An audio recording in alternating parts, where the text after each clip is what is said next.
Mmoja katika watu wenye hikma anasema, ad-dunya thalathatu ayyam, dunia ni masiku matatu. Yawmun ishnahu walan yaud, siku ya kwanza ni siku ambayo tumeiishi na haitorudi.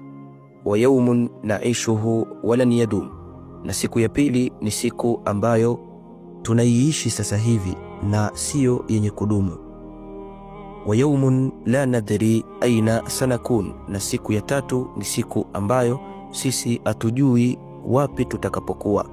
Fasafih, basi peana mikono na watu, wasamih, lakini pia samehe, wada'il khalqa lil khaliq, na waache viumbe na waliokuwa pamoja nayo kwa aliyewaumba.